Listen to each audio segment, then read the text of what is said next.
Hello दोस्तों, जय माता दी। दोस्तों सावधान, आप लोगों के जीवन में जो घटनाएं घटित हो रही हैं उसके बारे में हम आपको बताने वाले हैं कि आखिर क्यों आपके जीवन में पैसे आते हैं पर टिकते नहीं हैं।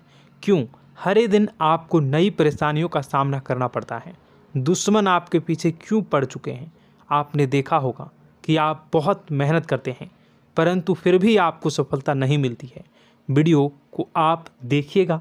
आपकी यह वीडियो आपकी ज़िंदगी के उन पन्नों को, उन किताब के पन्नों को खोलेगी जो आपके जीवन में घटित हो रही हैं। और आगे अगर आप नहीं संभले और उन लोगों पर आप बहुत ज़्यादा भरोसा करते हैं जो आपको समय पर काम नहीं देते हैं, समय पर आपकी बात नहीं सुनते हैं, आपके पीठ पीछे आपका षड्यंत्र रचते हैं और समय आने पर वो आपको धोखा देते हैं, फिर भी आप लोग बार बार ठोकर खाने के बाद भी उन लोगों के साथ लगे रहते हैं, उन लोगों के साथ रहते हैं। ऐसे में आप लोगों के हर किताब के पन्ने जीवन में आप उलटोगे और देखोगे वीडियो में बताई गई सारी बातें आपके जीवन से जुड़ी उन रहस्यमयी बातों के बारे में हैं जो शायद आप नहीं जानते हैं। परंतु आप वीडियो को जैसे जैसे देखोगे आपके जीवन में आपको महसूस होने लगेगा कि कहीं ना कहीं ये सारी बातें आपके जीवन में हो रही हैं। आप जानते भी थे और उनको महत्व नहीं देते थे, आप समझ भी नहीं पाए थे। लेकिन मैं आपको बता दूं कि आपके ही द्वारा कुछ गलतियों का नतीजा है जो आपके जीवन में कष्टों और परेशानियां लगातार चली आ रही हैं। कष्ट और परेशानियां समाप्त ही नहीं हो रही हैं। हर एक बड़ी घटना आपके जीवन में हो रही है। पैसों का ठहराव नहीं हो रहा, दुश्मन बढ़ते चले जा रहे हैं, आपके घर में गृह क्लेश हो रहा है, नकारात्मक वातावरण हो रहा है, भाई भाई में नहीं बन रही है, या फिर आपकी अपनी ग्रह नक्षत्र या दूसरी शक्तियों का दोस्तों नहीं है। दोस्तों हम आपको बताना चाहेंगे कि हम भी जिम्मेदार होते हैं कई गलतियां का। कुछ ना कुछ गलतियां तो हमारी भी होती हैं। इसी क्रम में दोस्तों आपके लिए यह वीडियो हमने बनाया है जिसमें हम आपको बताने जा रहे हैं ऐसी 5 बातें, ऐसी 5 घटना आपके जीवन काल से जुड़ी हैं जो कहीं ना कहीं आप लोगों के द्वारा आप लोगों के साथ बार बार दोहराई जा रही हैं। जी हाँ दोस्तों, और आप अभी भी उन गलतियों को, उन लगातार घटनाओं को लगातार दोहराते चले आ रहे हैं। जब जब आपको ईश्वर ने किसी न किसी रूप में संकेत दिया है, आपसे जुड़ने की कोशिश की है, तब आप उन संकेतों को दूसरों को बता देते हैं, या फिर आप अपनी नानी को, दादी को, या किसी ऐसी बातों को लोगों के साथ, भगवान अगर आपके सपने में आते हैं या कुछ ऐसी बातें जो आप सपने में देखते हो या आपके साथ होती है, वह ईश्वर आपसे जुड़ना चाहते हैं और उन बातों को आप दूसरों के साथ बता देते हो। दोस्तों आपको बताना चाहेंगे कि आपको अगर किसी प्रकार की जीवन में परेशानी चल रही है और सचमुच आप अपनी परेशानियों से छुटकारा पाना चाहते हैं तो वीडियो को शुरू से लेकर अंत तक पूरा ज़रूर देखिएगा। वीडियो केवल आपके लिए बनाया गया है। आपके जीवन में इस वीडियो को देखने के बाद कुछ न कुछ बदलाव अवश्य आएगा। आपके जीवन को एक नई दिशा प्राप्त होगी। शुरुआत करते हैं, लेकिन उससे पहले आपसे एक निवेदन है कि पूरे भक्ति भाव के साथ पूरे माता का स्मरण करते हुए जय माँ भद्रकाली अवश्य लिखें। माता भद्रकाली आपके ऊपर कृपा बनाए रखेंगी। दोस्तों याद रखें कि जिनके साथ माता भवानी होती हैं उनका कोई बाल भी बांका नहीं कर सकता है। इसलिए आप लोगों से अनुरोध है, हाथ जोड़कर विनती भी है कि आप कमेंट बॉक्स में सच्ची श्रद्धा के साथ जय माँ भद्रकाली ज़रूर लिखिएगा। माँ आपकी मनोकामनाओं को ज़रूर पूरी करेंगी, जीवन के कष्टों को अवश्य दूर करेंगी। तो ज़रूर कमेंट बॉक्स में वीडियो को कमेंट में ज़रूर लिख दीजिएगा जय माँ भद्रकाली, जय माँ भद्रकाली। तो दोस्तों चलिए वीडियो की शुरुआत करते हैं। हम जानते हैं कि आप बहुत ही भावुक इंसान हैं। आपके साथ जो भी जुड़ता है, आप या फिर आप जिसके भी साथ जुड़ते हैं बड़े ही दिल से जुड़ते हैं। आप भेदभाव नहीं करते हैं, भूल जाते हैं, और आप लोग जो हैं दूसरों के साथ कभी छल कपट नहीं करते हैं। परंतु लोग मन ही मन आपसे नफरत भी करते हैं, आपका दुरुपयोग भी करते हैं, आपके साथ चिढ़ते भी हैं, आपकी जलन की भावना आपसे करते हैं। आपकी तरक्की लोगों की आंखें देख नहीं सकती है। इसी के चलते आप कभी कभी ऐसी जगह भी धोखा खा जाते हैं जहां से आपको बिल्कुल भी उम्मीद ही नहीं थी। फिर आपको इस संसार से, दुनियादारी से भरोसा उठ जाता है। आपको बहुत बुरा लगता है, या यूँ कहूँ कि आपका दिल टूट जाता है। आपको होशियार होने की आवश्यकता है। यह दुनिया है, इसी तरह से दुनिया नहीं चलती है जैसे आप इसे समझते हैं। यह आपकी तरह नहीं है, तो आपको भी अब इस दुनिया के अनुसार थोड़ा सा सतर्क होना होगा।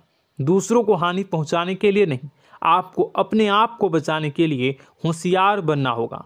जी हाँ दोस्तों, हमारे पास और बस यही कोशिश रहती है कि आपको छोटी छोटी बातें, कुछ न कुछ ऐसी बातें बताते रहें जो आपको किसी न किसी रूप से लाभ आपको अवश्य पहुंचाए, आपके जीवन में किसी न किसी प्रकार से बदलाव अवश्य लेकर आएगा। जी हाँ दोस्तों, कई बार ऐसा होता है कि हम जिन्हें अपना दोस्त समझते हैं वही हमारी बुराई कर रहा होता है।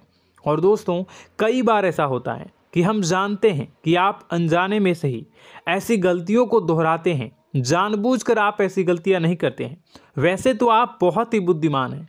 आपको यह भी बता दिया जाएगा कि यह काम आपके लिए आवश्यक है, इसे अवश्य करना है, और दूसरा काम बिल्कुल अनावश्यक है, ऐसे बिल्कुल छोड़ देना है। तो आप तुरंत अपनी तर्क शक्ति से पता लगा लेते हैं कि इस काम को करना है या नहीं करना है। लेकिन अपनों के बीच पहुंचकर आपकी सारी बुद्धिमानी धरी की धरी रह जाती है। और दोस्तों, आप जानते हैं कि जो दुश्मन बाहर से आते हैं उनका तो हम बड़ी आसानी से पहचान कर लेते हैं, उनको हम बहुत ही आसानी से दूर से ही पहचान लेते हैं, उनके लिए हम तैयारी भी कर लेते हैं। लेकिन उन दुश्मनों का क्या जो हमारे बीच में है, हमारे अपने ही हैं, और हमारे बीच में हमारे सभी भेद को जानते हैं, हमारे सारे षड्यंत्र को, हमारे जितने भी रहस्य हैं उनको जानते हैं, और हमें उनके बारे में भनक तक नहीं होती है, और जिनके साथ हम कई सारी बातों को शेयर करते हैं, वही एक न एक दिन जब समय आएगा, जब सही मौका होगा, तो वह दुश्मन आपसे बात करेगा, आपको चोट पहुंचाएगा। जी हाँ दोस्तों, कुछ लोग तो आपसे ऐसे भी जुड़े हुए हैं जो केवल और केवल अपना स्वार्थ सिद्ध कर रहे हैं। लेकिन इसकी चुकनी चुपड़ी बातें में आकर आपको लगता है कि यह आपके लिए सब कुछ कर रहे हैं, यह आपको बहुत ज़्यादा प्रेम करते हैं, आपके साथ कभी छल कपट नहीं कर सकते हैं, बहुत ही चिकनी चुपड़ी बातें करते हैं, आपकी तरक्की से आपको प्रोत्साहित करते हैं, लेकिन पीठ पीछे आपकी चुगली करते हैं, आपके मन में इनके भावों का दुरुपयोग कर रहे हैं, उनका जो है शोषण कर रहे हैं। आपका बहुमूल्य समय और आपकी बहुमूल्य संपदा को ऐसे लोग लूट रहे हैं। ऐसे लोग आपके सबसे बड़े दुश्मन हैं। इन्हें पहचानिए और आप अपने तर्क शक्ति का इस्तेमाल करिए। अपनी भावनाओं को थोड़ा संभालिए। हर जगह भावनाओं से काम नहीं चलता है। अब जो है आपको जान लेना है कि आपको कौन सा काम करना है और कौन सा काम नहीं करना है, कौन आपका अपना है और कौन आपका सिर्फ फायदा उठा रहा है। आपको अपनी तर्क शक्ति से ऐसे लोगों को पहचानना है और उन्हें अपने जीवन से दूर करना है, वरना ऐसे लोग आपके हर एक सुख में, आपकी हर एक सुविधा में सुख तो उठाएंगे, लाभ तो लेंगे, परंतु जब समय आएगा, जब आपको इनकी ज़रूरत होगी, तब आप इनका लाभ प्राप्त नहीं कर पाओगे। दोस्तों, हम जानते हैं वैसे भी अभी तक के जीवन में आपको बहुत बड़े लाभ प्राप्त नहीं हो पाए हैं। किसी के सामने अपना दुखड़ा नहीं रोया है आपने, और आप अपने कष्ट अपने तक ही रखते हैं, छुपा कर रखते हैं, लोगों को जाहिर नहीं होने देते हैं। आपका मुस्कुराता हुआ चेहरा लोगों को धोखा दे जाता है। लोगों को ऐसा लगता है कि आपके पास कोई कष्ट ही नहीं है, आपके पास तो सुख संपदा भरी पड़ी है और सुख संपदा से आप अपने जीवन को जी रहे हो। अच्छी बात है, लोगों को यह पता होना ही चाहिए, लेकिन कुछ ऐसी बातें हैं जिन्हें आपको अवश्य ही छुपानी चाहिए। उन बातों को जाहिर नहीं करनी चाहिए। दोस्तों, वीडियो में बने रहिएगा, शुरू से लेकर अंत तक बने रहिएगा। आखिरी के 2 बातें ऐसी हैं जो आपको जानना बेहद ही आवश्यक है, और हम गारंटी देते हैं कि आपको अब तक उन बातों के बारे में भनक तक नहीं होगी, और आप लगातार उन बातों को दूसरों से बताते चले आ रहे हैं, और उन बातों का पूरा लाभ भी आपको प्राप्त नहीं हो पा रहा है। हम आप लोगों की ही बातें कर रहे हैं। जी हाँ दोस्तों, जिनमें कभी कदर नहीं हुई है, जिनकी भावनाओं की आज तक कदर नहीं हो पाई है। आपने हमेशा लोगों से प्यार लुटाया है, लोगों में प्यार लुटाया है, सबको खुश करने की कोशिशें की है, लेकिन बदले में आपको केवल और केवल निराशा ही प्राप्त हुई है। तो अब आपको सतर्क होना होगा, होशियार होना होगा। तो दोस्तों, आपको बताते हैं कि कौन सी वह बातें हैं जो आपको नहीं बतानी चाहिए।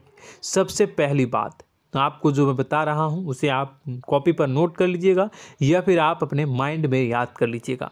सबसे पहली बात कि आप अपने सपने किसी को भी कभी ना बताएं। जी हाँ दोस्तों, ईश्वर सपने के माध्यम से आपको संकेत देते हैं। जी हाँ दोस्तों, कभी कभी तो ऐसा भी देखा गया है कि किसी सपना के माध्यम से आपको भविष्य भी दिखाई दिया जाता है। जी हाँ दोस्तों, इस बात के कई प्रमाण हैं कि ईश्वर ने कई लोगों को सपने के माध्यम से उनके भविष्य के दर्शन भी करवाए हैं, जिससे उनके जीवन में बहुत बड़े बदलाव आए हैं। तो आपके जीवन में भी कभी न कभी कोई न कोई ऐसा सपना आपने ज़रूर देखा होगा, या आपके ऐसे सपने आते हैं जो आपको सोचने पर मजबूर कर देते हैं। फिर जब आप सुबह उठकर उन सपनों के बारे में बात करना शुरू कर देते हैं, अपनी नज़दीकियों को बताते हैं कि मुझे ऐसा सपना आया, वैसा सपना आया, लेकिन आपको ऐसा नहीं करना है।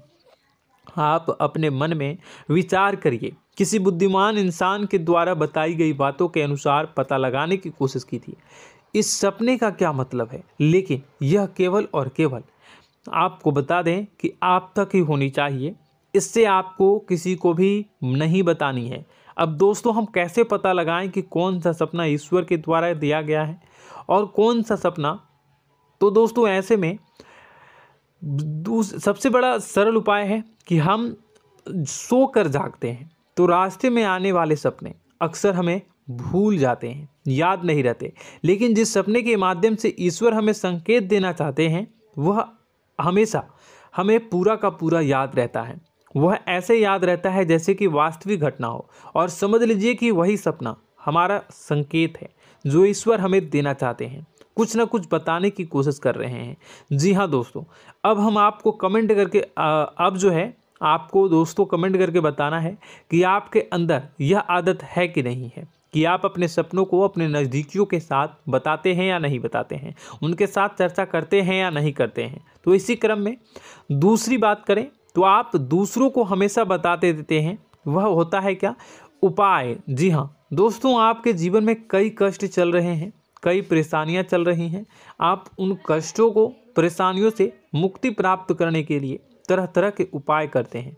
उपाय करना बेहद ही आवश्यक है। उपाय के माध्यम से हम अपने सपने, अपने आसपास की ऊर्जा को बदलने की कोशिश करते हैं, यानी कि हमारे आसपास की नकारात्मक ऊर्जा को हटाने की कोशिश करते हैं, जिससे सकारात्मक ऊर्जा, पॉजिटिव एनर्जी हमारे आसपास आ जाए और हमारा जीवन बदल जाए। लेकिन इसमें सबसे बड़ी भूल यह होती है कि आप उस उपाय के बारे में लोगों को बता देते हैं, जो कि बहुत बड़ी भूल है। दोस्तों, आप जिस उपाय को भी कर रहे हैं उसे जितना हो सके उतना गुप्त रखें। अपने पुत्र, अपने भाई जो हैं और अपनी पत्नी तक को छुपा के बारे में कभी नहीं बताने चाहिए ये चीज़, ठीक है? तो वह उपाय निश्चित ही फलित हो जाएगी। जी हाँ दोस्तों, आपने बस सुना ही होगा कि जो जगत और मंत्र उपाय फल हैं तब आई जब करें दुर्लभ, यानी कि आप जितना ज़्यादा चुप आएंगे उतना ही ज़्यादा उसका परिणाम भी प्राप्त होगा, इसलिए आपको छुपानी होगी। इसी क्रम में दोस्तों तीसरा है कि वह मंत्र या वह पूजा जो आप कर रहे हैं वह आप दूसरों को बता देते हैं। वैसे तो दोस्तों साधारण तौर पर हम सभी पूजा पाठ करते ही हैं, आप भी करते होंगे, लेकिन कभी कभी आप कुछ विशेष पूजा पाठ करने लगते हैं जो आपको किसी ने बताई है आपकी परेशानियों को दूर करने के लिए। आप उसे पूजा के बारे में, उस मंत्र के बारे में दूसरों को कभी नहीं बताएं। यदि आप बता देते हैं तो उसे पूजा का और उस मंत्र का पूरा पूरा फल उस इंसान को भी प्राप्त होने लगेगा जिससे आपने पता किया है। जी हाँ दोस्तों, ऐसी कई और बातें भी हैं जो हमें छुपा कर रखनी चाहिए। लिस्ट बहुत लंबी है लेकिन समय बहुत कम है, इस वजह से सारी बातों को यदि आपको फ़ायदा हो रहा है तो कभी जाहिर मत करिए किसी के सामने कि आपको फ़ायदा हो रहा है। इसका दुष्परिणाम यह है कि जब भी आप यह कहते हैं कि मुझे इतना फ़ायदा हो रहा है, यह केवल आप इतना ही कह दें कि मेरे पास बहुत पैसा है, जब मुझे बहुत आमदनी हो रही है, पैसे की कोई दिक्कत नहीं है, तो ऐसा कहते ही हमारी लक्ष्मी का जो बंधन हो रहा है, हमारी लक्ष्मी का बंधन हो जाता है। जी हाँ दोस्तों, अध्यात्म में हम अपनी लक्ष्मी का बंधन स्वयं ही कर देते हैं। जाने अनजाने यह गलती हम कर देते हैं। वैसे तो लक्ष्मी का बंधन है दूसरों के द्वारा ही किया जाता है, लेकिन जब कभी आप ऐसे शब्दों का प्रयोग करते हैं तो आप स्वयं ही लक्ष्मी का बंधन कर देते हैं। और जब लक्ष्मी का बंधन हो जाता है, उसके बाद फिर लक्ष्मी आपके पास आने से कतराने लगती है, या यूँ कहूँ कि आपकी आमदनी धीरे धीरे घटने लगती है। इस बात को आपने कई बार नोटिस किया होगा दोस्तों। जैसे ही आप अपने अपनी आमदनी के बारे में बखान करना शुरू किया, लोगों से खुलकर बातें करनी शुरू की, वैसे ही आपकी आमदनी पर इसका प्रभाव अवश्य पड़ता है। ऐसा इसलिए भी हो जाता है क्योंकि जो आपकी आमदनी सुन रहा होता है, हो सकता है उसकी आमदनी आपसे कम हो सकता है, वो आपसे जलते हैं, आपसे बुरी स्थिति में रह रहा हो, तो उसके मन में जो भाव निकलेंगे उनका भी कुछ न कुछ प्रभाव आपके ऊपर पड़ेगा। आपको अपनी इनकम आमदनी के बारे में बिल्कुल भी चुप हो जाना है, किसी से कोई चर्चा नहीं करनी है दोस्तों। समय आने पर अपने आप सब चीज़ दिखने लगेंगे। आपको दिखाने या चाह करने की आवश्यकता बिल्कुल भी नहीं है। जी हाँ दोस्तों, यह आपके अंदर एक कमी है, जिसे हम कह सकते हैं कि आप जोश में आकर कुछ ऐसी हरकतें कर जाते हैं, कुछ ऐसी बातें भूल जाते हैं जिनके लिए बाद में फिर आपको पछताना पड़ता है। और दोस्तों, वीडियो के अंत में आपको 5वां बताते चलें, जब भी आप किसी देवी के स्थान पर जाने की तैयारी करते हैं, जैसे कोई तीर्थ स्थान वगैरह की आप तैयारी कर रहे हैं, जैसे आप वैष्णो देवी जाना चाहते हैं या कहीं और जाना चाहते हैं, तो आप उसकी लोगों से चर्चा करना शुरू कर देते हैं, जो कि बहुत ही गलत है। जी हाँ दोस्तों, यह गलती तो अक्सर लोग दोहराते हैं। मैंने देखा है कि लोग अक्सर दिव्य स्थान पर जाते हैं और पहले ही उसका बखान करना शुरू कर देते हैं। जी हाँ, आपने भी ऐसा किया है कि नहीं, कमेंट बॉक्स में ज़रूर बताइएगा। ऐसे में दोस्तों, जितना हो सके उतना गुप्त रखें कि आप कहाँ जा रहे हैं, किस स्थान पर जा रहे हैं। जब आप लौट कर आएँ तो अपने आप लोगों को पता लग जाएगा, लेकिन जब आप जा रहे हैं उस समय आप बिल्कुल भी चर्चा ना करें। इसलिए तो जिस स्थान पर मौजूद ऊर्जा का प्रभाव आपके ऊपर नहीं पड़ता है। आप देखते होंगे कि लोग तमाम तीर्थ स्थल पर घूम रहे हैं, तमाम देवी स्थान के दर्शन कर रहे हैं, तब भी पीड़ित हैं, तब भी परेशान हैं, उन्हें कोई लाभ प्राप्त नहीं हो रहा है। इसका मतलब यह तो नहीं कि देवी स्थान पर देवी शक्तियाँ नहीं हैं, उनके अक्सर नहीं होते प्रभाव जो है वो नहीं होते हैं। इसका मतलब यह है कि आप पहले ही गलती करके आ गए हैं। आप जिन जिन लोगों को बात बता कर आ रहे हैं, जिन जिन लोगों को पता है कि आप किस देवी स्थान पर जा रहे हैं, उन लोगों को भी आपके पुण्य का फल जो है वो बंट जाएगा। तो समझिए कि आपको अपना फल कितने लोगों को पहले ही बांट दिया है। तो आपको यह गलती बिल्कुल भी नहीं करनी है। जी हाँ दोस्तों, और कई छोटी छोटी बातें हैं जो आपको किसी को नहीं बतानी है, जैसे कि आप किस समय पूजा पाठ करते हैं, आप किस देवी या देवता की पूजा करते हैं, आप किस दिन व्रत रखते हैं, वगैरह वगैरह। अपने आप लोगों को यदि पता चल जाता है तो कोई समस्या नहीं, लेकिन अपनी तरफ से अगर आप ऐसी बातों को किसी के साथ बता रहे हो तो दोस्तों आपको ये नहीं करनी है, ठीक है। तो दोस्तों, अब आपको कमेंट करके बताना है कि आप इनमें से कौन सी गलतियां लगातार दोहराते चले आ रहे हैं। उम्मीद है कि वीडियो में दी गई जानकारी आपके लिए बेहद ही फायदेमंद रही होगी, आपके जीवन में कुछ न कुछ बदलाव अवश्य लेकर आया होगा। यह जानकारी आपके लिए फ़ायदेमंद रही होगी और यह जानकारी आपको पसंद आई तो एक प्यारा सा लाइक अवश्य कर दीजिएगा। कमेंट बॉक्स में जय माँ भवानी पूरी भक्ति भाव के साथ अवश्य लिखिएगा। माँ भवानी, माँ अम्बे आपके जीवन की तमाम दुख तकलीफ़ों को दूर करेंगी, आपके ऊपर कृपा बनी रहेगी। और हाँ, यदि चैनल पर पहली बार आए हैं तो चैनल को सब्सक्राइब करना बिल्कुल भी ना भूलें, क्योंकि ऐसी ही ज्ञानवर्धक चीज़ें, ज्ञानवर्धक जानकारी आपको हमेशा हम देते रहते हैं। वीडियो में बने रहने के लिए, कीमती समय के लिए आपका बहुत बहुत धन्यवाद। जय माता दी, जय माँ विंध्यवासिनी।